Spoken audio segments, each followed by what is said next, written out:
When she smiled at me that night, the same woman who once tucked me into bed as a child, I realized something had changed. Her words were playful. I could teach you a few tricks, but the look in her eyes told a story far deeper, one I wasn't sure either of us was ready to face. I hadn't seen her in years. Back then, she was the woman who looked after my younger siblings and, in some ways, me too. She was always the steady presence in the house, the soft voice calling us to dinner, the one who knew exactly how to calm restless energy or patch up a scraped knee. To me, she had been part of the background of growing up, woven into the everyday fabric of my childhood. But when I walked into the living room that afternoon, sunlight spilling across the polished floorboards, I stopped in my tracks. She was standing there again, the same woman but not the same at all. Her hair, a little longer now, caught the golden light, shimmering in soft waves that framed her face. Her figure carried itself with the kind of poise only time can give, a quiet elegance that demanded no effort. And her smile, it wasn't the quick, practical smile I remembered. It was warmer, deeper, carrying a gravity that seemed to pull me closer before I even took a step. She noticed me before I found words. "Well," she said, voice steady and low. "You've grown." The way her eyes scanned me, not judgmental, not parental, just seeing me, made my pulse quicken in a way I didn't expect. I laughed, a little too quickly, scratching the back of my neck. "It's been a while," I managed, my voice betraying a nervous edge I hoped she didn't hear. She crossed the room slowly, not hurried, and when she leaned in to embrace me, I felt her perfume rise, subtle, floral, familiar yet unfamiliar. Her arms slid around my shoulders, not the way someone greets a child they once cared for, but with the quiet steadiness of a woman comfortable in her own presence. Her cheek brushed lightly against mine, and I caught the faint warmth of her skin. The hug lasted only a breath or two, but it left something behind. The echo of closeness, the reminder that touch, even simple, could carry meaning. When she pulled back, her eyes lingered, not long enough to be obvious, but long enough for me to notice. A flicker of something, recognition, maybe curiosity. I tried to focus on words, on polite small talk, asking how she'd been, where life had taken her. But all the while, I couldn't stop tracing the small details. The slight line near her lip that deepened when she smiled, the graceful way she tucked a strand of hair behind her ear, the quiet confidence in how she stood. There was a moment, fleeting but real, where the air between us felt charged. Like time had folded, like the years of distance meant nothing, and here we were again, two people sharing the same room. Only this time I was no longer a boy, and for the first time I realized she wasn't just part of my past. She might become something entirely new in my present. We ended up in the kitchen not long after, the place that always seemed to draw people together. She had made tea, moving around the counter with practiced ease, and I found myself leaning against the doorway, watching her as though she were part of a scene I wasn't supposed to disturb. The kettle whistled, and she poured the steaming water into 2 cups. Her hands were steady, elegant in their movements, as though even the simple act of making tea carried a rhythm only she knew. I couldn't help but smile. "You still drink tea the same way?" I asked, stepping closer. She glanced over her shoulder, one brow arched. "Milk first, sugar after. Some habits don't need changing." I chuckled. "You used to scold me for drowning mine in sugar. You practically turned it into syrup?" she teased, sliding one of the cups across the table toward me. "No wonder you never sat still." Her tone was light, playful, yet her eyes lingered on me as I took the cup. When our fingers brushed, it was brief, accidental, or maybe not entirely. The warmth of her skin was startling in its softness, sending an unexpected ripple through me. I quickly wrapped both hands around the cup, hiding the reaction behind a sip. We sat across from each other, the quiet hum of the house filling the spaces between our words. She tilted her head slightly, that knowing smile playing at her lips. "You know," she said, her voice carrying a teasing lilt, "for someone who always thought he knew everything, you've gone quiet." I smirked, trying to mask the way her presence unsettled me. "Maybe I've learned it's better to listen." She tapped her spoon against her cup, eyes never leaving mine. Good. Listening is a trick most men never master. The word trick hung between us, light on the surface but weighted underneath.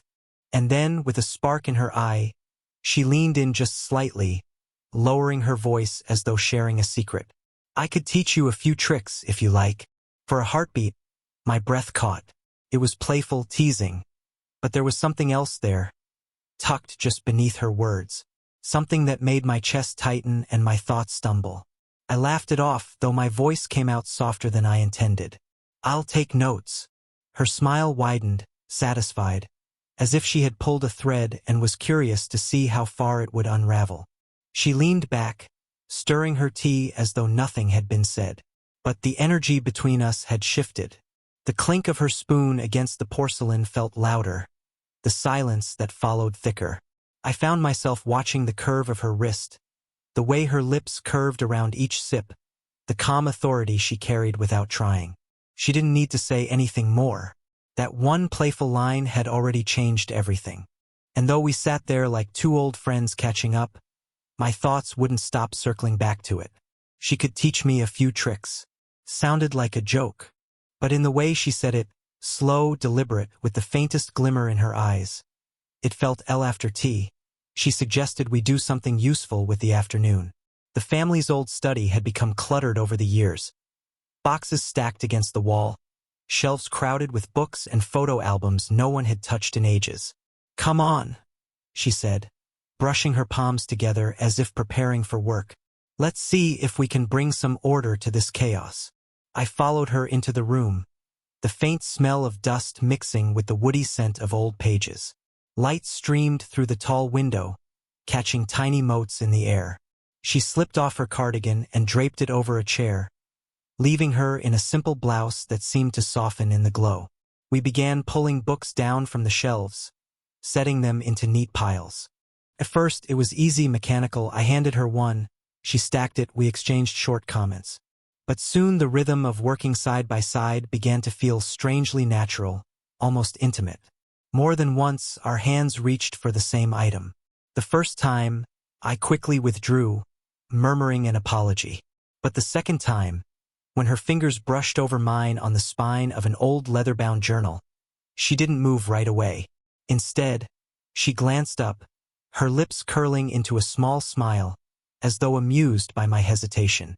You're taller now, she said lightly, tugging the book from the shelf. Makes you useful for the high ones. I grinned. Guess I've finally found my purpose. She laughed. A soft, genuine sound that warmed the space more than the sunlight ever could.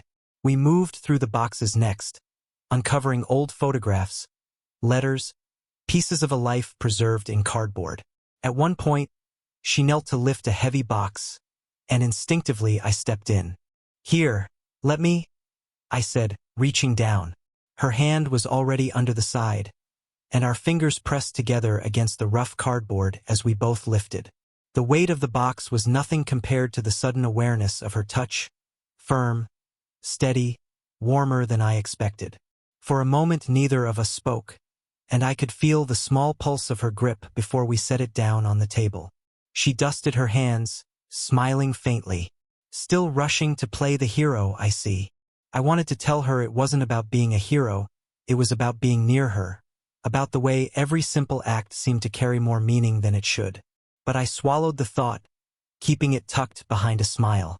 As the room grew tidier, the quiet between us deepened into something comfortable. She hummed absent-mindedly while arranging a row of books, her voice low and melodic. I caught myself staring at her silhouette against the light, the way she moved with effortless grace.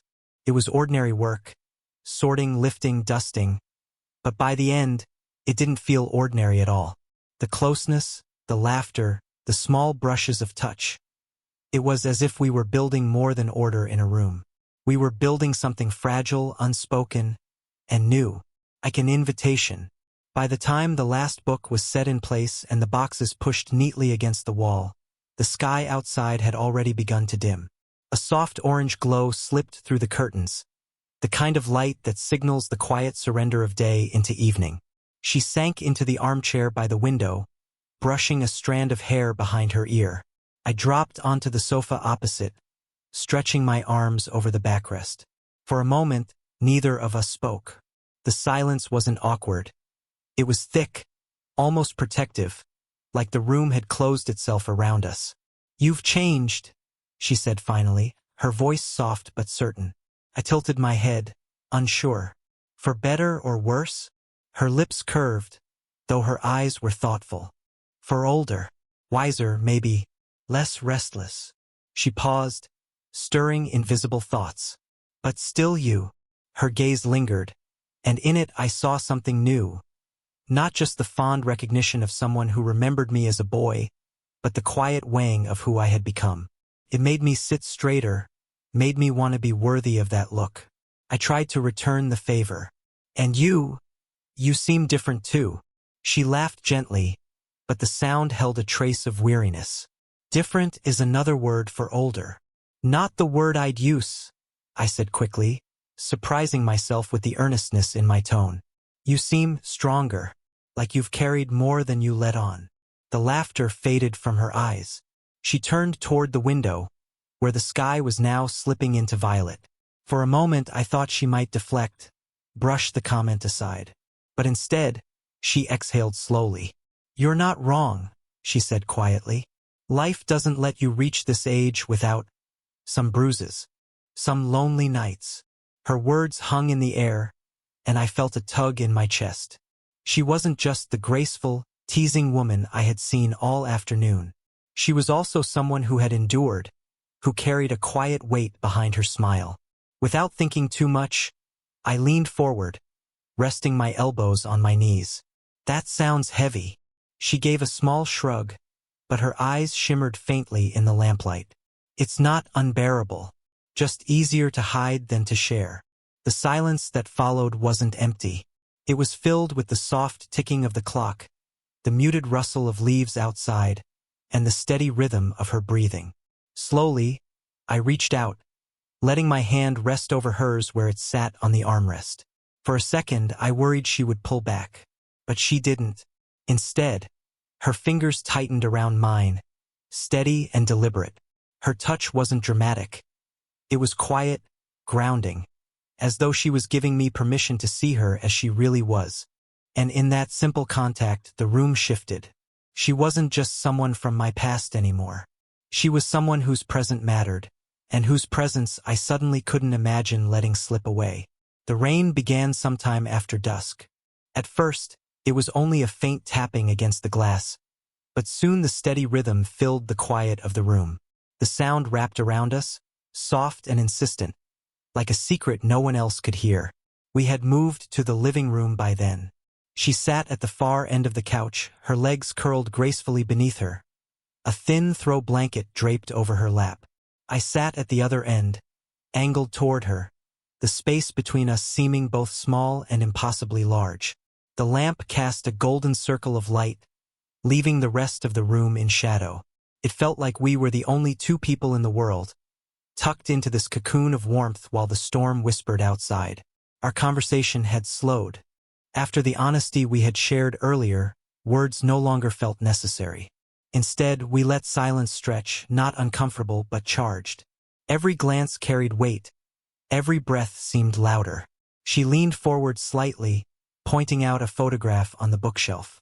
As she did, her shoulder brushed mine, her hair falling across my arm. The touch was light, accidental perhaps, but it set off a current that rippled down to my fingertips. I didn't move, couldn't. Her voice lowered as she explained the photo. A memory. A story about someone we both vaguely remembered. But I wasn't really listening. I was too aware of how close she was, of the warmth radiating from her body, of the faint scent of her perfume mingling with the rain-cooled air. When she turned her head, her face was only inches from mine. Her eyes held mine, steady, unflinching. For a moment, the world shrank to that single gaze, her pupils reflecting the lamplight, her breath brushing lightly against my cheek.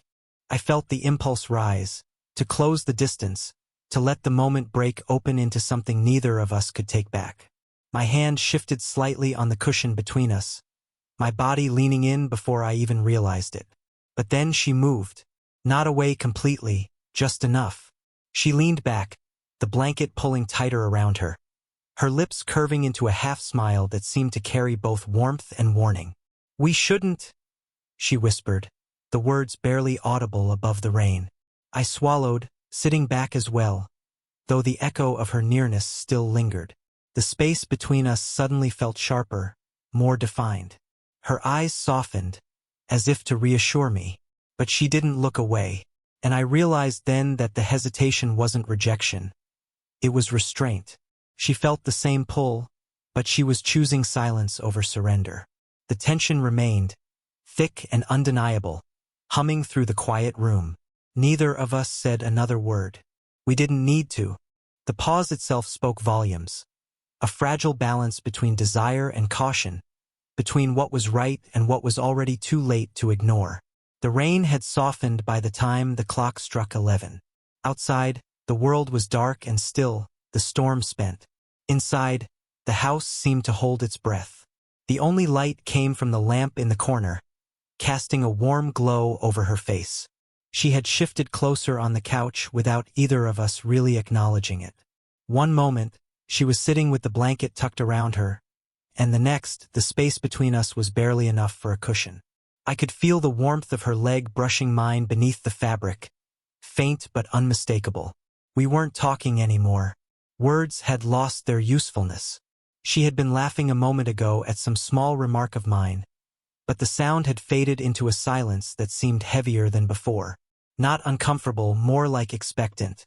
Her head tilted slightly, and I noticed a loose strand of hair falling across her cheek, catching the light. Before I could second-guess it, I reached up, brushing it gently back behind her ear. My fingers grazed her skin, soft, impossibly warm, and for that brief moment, I felt the hitch of her breath. I should have pulled away. That would have been the sensible thing. But I didn't. My hand lingered for a heartbeat longer than necessary, my thumb brushing lightly along her temple before dropping away. She didn't move. She didn't speak. Instead, she let her gaze hold mine, steady and unguarded. There was no teasing now, no coy smile to hide behind. Just her eyes, open in a way that felt like a confession. Slowly, almost imperceptibly, she leaned toward me. Not enough to close the distance, but enough that I could feel the weight of the moment pressing down, urging me forward. And then she shifted again, not away but closer still, resting her head gently against my shoulder. The movement was simple, natural, but the effect was anything but. I froze, caught between disbelief and something dangerously close to relief. Her hair brushed against my neck, the faint scent of her perfume curling around me. I could feel the rise and fall of her breathing, steady but a little quicker than before. Her hand, which had been curled in her lap, slipped outward until her fingers brushed lightly against mine. It was such a small touch, a resting of weight, a sharing of warmth, but it was also an answer, a quiet acknowledgement of everything left unspoken. I turned my head slightly, just enough to see her profile in the lamplight. Her eyes were closed, but there was the faintest trace of a smile at the corner of her lips. Not playful this time, but tender, almost vulnerable. I didn't dare move further. I didn't need to. The line between us had already been crossed. Not with a kiss, not with words, but with this, her leaning into me, choosing closeness over caution. And in that moment, I knew, whatever came next, nothing between us would ever be quite the same. The rain had faded into silence by midnight, leaving only the occasional drip from the eaves outside. The house felt wrapped in stillness, as though even the walls knew this night held something worth protecting. She was still resting against me, her head lightly on my shoulder, her hand resting over mine. Neither of us had spoken in a long while. Words felt unnecessary, even fragile, as though saying them might break the spell we'd stumbled into. Her breathing had steadied, deep and calm, but every so often, I felt a subtle shift, the small tightening of her fingers around mine, as if to remind me she was still awake. I glanced down, the lamplight outlining her features in a soft glow, her lashes against her cheek, the gentle curve of her lips, the quiet strength in the way she carried even this moment of stillness. I didn't know what to call what we were. I only knew it felt real. Eventually, she stirred, lifting her head slightly. Our eyes met, close, searching.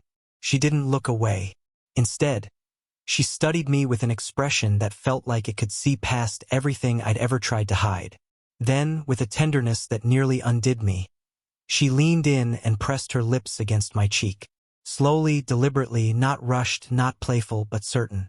The warmth of her mouth lingered even after she drew back, leaving a soft ache behind. Her hand came up, brushing lightly against my jaw. "You've grown into someone I never expected," she whispered, her voice barely above a breath. "But I'm glad I stayed long enough to see it." Her words settled deep inside me, stirring something both fierce and gentle all at once. I wanted to tell her everything. How much I admired her strength. How long I'd been watching without even realizing it. How much this night meant. But I didn't. Not yet. Instead, I simply covered her hand with mine, holding it against my skin. We sat like that for a long time, the silence wrapping around us, not heavy but warm.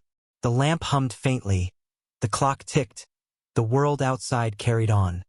But none of it mattered. What mattered was this closeness, this fragile but undeniable bond that had shifted into something new. When she finally leaned back into me, her head finding its place on my shoulder again, I let out a breath I hadn't realized I was holding. My arm slipped around her, careful but certain, and she melted into the embrace as though it had been waiting for us all along. There was no need for promises that night, no need for declarations. What we shared in that quiet living room was enough. The unspoken understanding that something had begun, something we both felt, something that would stay with us no matter where tomorrow led. And as the house settled into silence, I held her closer, knowing this wasn't the end of a memory. It was the beginning of something far more real. If you enjoyed this story and want to hear more age gap romances like it, don't forget to like this video, subscribe to the channel, and share your thoughts in the comments below. Your support helps keep these stories alive.